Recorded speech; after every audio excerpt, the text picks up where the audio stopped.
Question: what are the four players that the Indiana Fever should core to make sure that no team can touch them heading into the expansion draft? Remember, you just lose these players straight up. You don't get anything back for the players. They're gone. We didn't get anything for Temi, did we? No, exactly. The Indiana Fever just revealed some information. Fans are giddy over that. 4. The players have left, and to be honest, the front office appears to be in full swing. Panic. Everyone is now inquiring, who's next? But the most important query is, how soon are they able to rebuild and safeguard Caitlin Clark prior to this entire? Does it become ugly? Look, did the Fever simply execute a brilliant play? Or was this a huge error? Let's get started. Due to Indiana simply shut down their whole season into a full-length drama. For essential, the Fever players on the roster are currently free agents without restrictions, and their contracts are now formally available. We're discussing Odyssey and Sydney Carlson, Bree Hall, Sims, and Brian Nat Turner. Additionally, to anyone who says, "Oh, it's just company," believe me, this is much more. More than that, this is a total upheaval. Clock down to 6 for the Fever. Turner, up fade. Turner kicks it. Hole three-pointer. Furthermore, these aren't just bench warmers. These are the athletes who truly assisted in getting the team through a harsh season, coping with injuries and exhaustion and a lot of drama. Currently, there's a genuine possibility that they won't even show up back. Let's dissect it then. The Fever had a fantastic run the previous season. They got into a fight when Caitlin Clark wasn't there. Difficult, reaching the WNBA in the end. Semifinals. Even the loss were pushed. 5 games of Vegas Aces, which, to be honest, shocked almost everyone. No one anticipated their presence. Most individuals believed they would just disintegrate after. They didn't, but Clark was hurt. They remained with it, mostly due to players.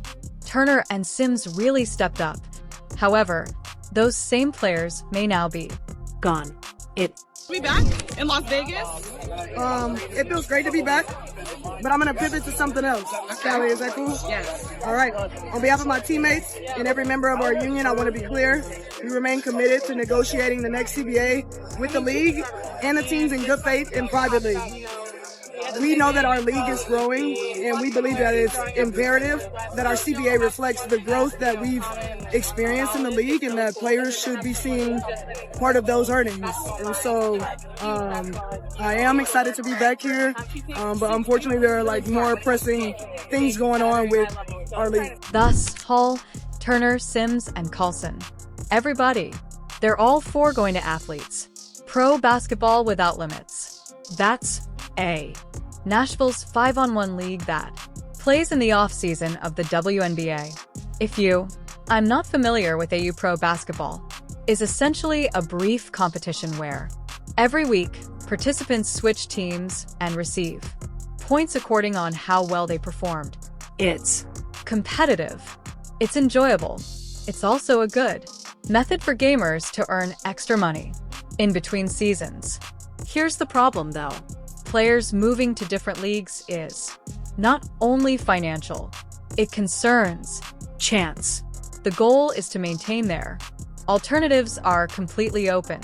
Additionally, in this instance, all 4 are free agents without restrictions, indicating that they are free to sign with any team once the window for WNBA free agency is open. That February is when the window opens, just before AU even begins. Thus, fans of Fever are now. Did Indiana just lose 4 of them?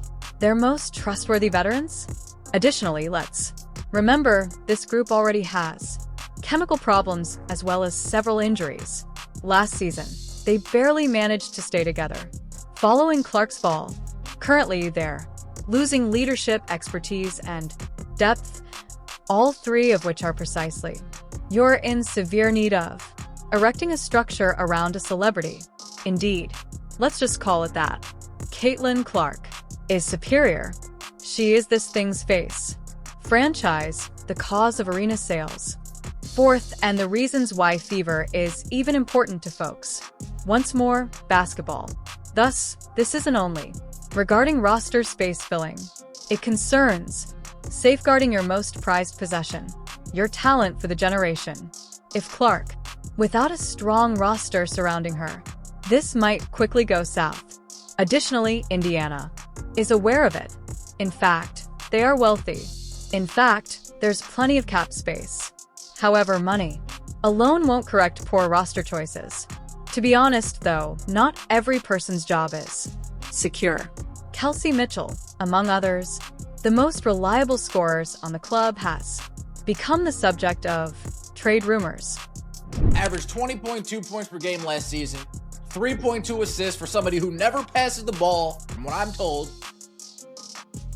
She averaged over 3 assists last year. She never passes the ball. You'd think she'd average like 1.5, 1.2. 3.2 assists for Kelsey Money Mitch, and shot nearly 40% from 3, 39% from the three-point line for Kelsey Mitchell last year. When her and Caitlin Clark are in the lineup together, lethal, deadly, the best backcourt in the league. Listen, a number of teams, including the Dallas. According to reports, Wings is interested in her. Exchange. If it'll happen, there is a possibility that Kelsey Mitchell may take her talents elsewhere, and we need to be fully prepped and ready to go to continue to build this roster out around Caitlin. And if she departs, Indiana's troubles will only get worse. It's no secret, I assure you, that Clark and Boston's Aaliyah is the ultimate pillars of the series. However, tennis isn't basketball. You're not going to win with only 2 individuals. And that's why these discharges are so startling. In fact, Fever experienced some stability the previous season. In spite of everything going on, they possessed depth, chemistry, and in fact, for the first time in years, they appeared to be a real playoff squad. They're all back to square now. 1. The frustration is nearly palpable. From fans who have been anticipating this for years. Team to make a difference once more. That coach is even more perplexing. The system used by Stephanie White hasn't quite demonstrated that it can manage all of these sudden changes. Her offensive strategy was effective enough to advance them far into the postseason. Yes, but it's not sufficiently active to truly take home a title, and history completely supports that. She was unable to. Connecticut completed it, but she hasn't completed it in Indiana as well. If the Fever is determined to keep Caitlin safe long-term, Clark and Aaliyah Boston require more than a simple fix. Rotation. They require a distinct vision. The Fever has consistently stated that they are focused on constructing around young people. That sounds fantastic on paper, isn't it? Until you keep in mind that half of your youthful core is either unsigned or wounded. And currently, while the Fever attempt to determine who should be retained, while other clubs are silently observing, they are prepared for poaching talent as soon as contracts are up. I really enjoy seeing people go with the keys inside, their vehicle is operating, and the door was ajar. What could be more bizarre? Does all of this occur during the WNBA's most unpredictable offseason ever? Confronted, recall the CBA talks are still going on until a new agreement is. Teams cannot formally relocate once signed, moving forward at all with free agency. Thus, in theory, nobody can trade, sign, or immediately extend contracts. This implies the Fever had completely stalled. They are unable to fire anyone and even organize their roster up to this point. The mess is resolved. That's only the worst circumstances for a young squad attempting to maintain its competitiveness. Thus, let's go over this horror again. For participants, gone, a crucial scorer, and free agency frozen. Be on the trading block as well as a celebrity who is recuperating and observing. Everything happens. That is very certainly not Indiana's championship culture. Promising, as the supporters are aware. Social. The moment the media burst, this story was dropped. A few fans are referring to it as a rebuild. Other people are phoning. It undermines itself. Additionally, to be honest, both may be correct after all, due to the fact that when four rotation players are released before you've even made adjustments to your coaching or contract arrangement, it doesn't actually appear to be a tactic. It appears to be pure fear. The main desk is always saying they have faith in the course of the group. Fans have heard, though, so pay attention, that before, over the past 10 years, in fact, this is meant to be the Caitlin Clark period.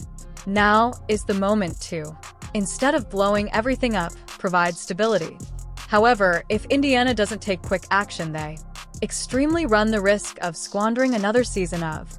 During his peak, Clark was surrounded by patchwork lineups and temporary solutions. And I will state this unequivocally. The team should focus on safeguarding Caitlin. Their favorite offseason is Clark's top priority. I'm not referring to the media, jersey sales, tours, or memorable slogans. Real on-court protection, that is. Because injuries from the previous season were vicious, and she nearly suffered a beating each night prior to her death. If they don't create a more robust backing thrown around her, it might even be next year. Worse. Let's face it, this situation reminds me of Fever admirers. Each and every time they appear to round a bend, anything occurs that simply throws everything out of proportion.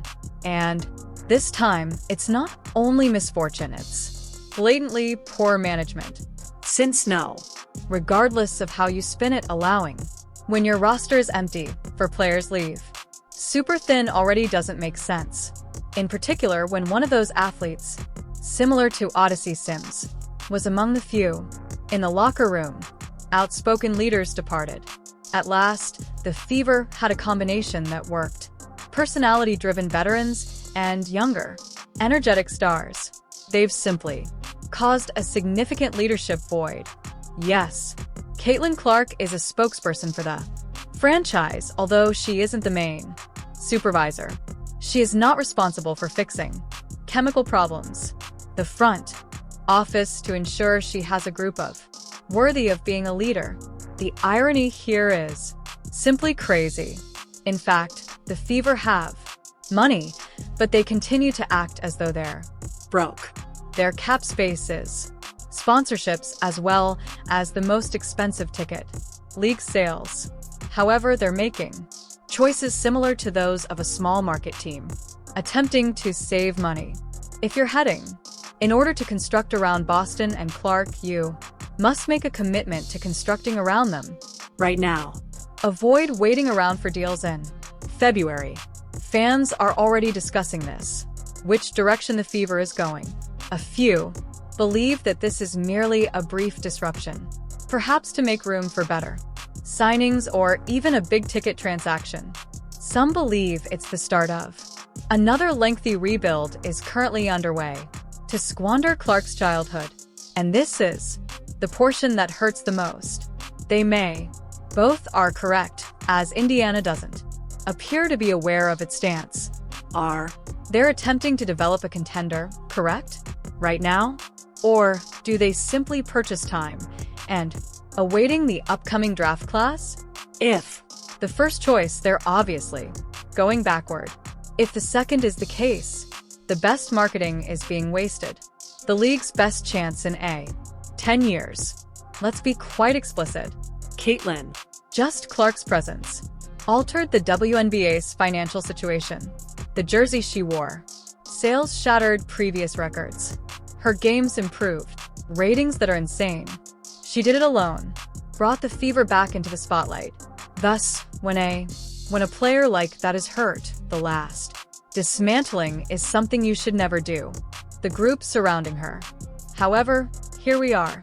Other teams are also keeping an eye on this entire. Things happen. As in, what in the world is? How is Indiana doing? You have players such as Sophie Cunningham and Lexi Hall, who are defensive anchors and fan favorites, as if they were afterthoughts. Veterans are leaving for the offseason league since they are unsure on whether by May they'll be employed. At the front office, they don't say anything. Not one statement to reassure or clarify fans their strategy. In the interim, Coach Stephanie White is left attempting to interpret a roster that could seem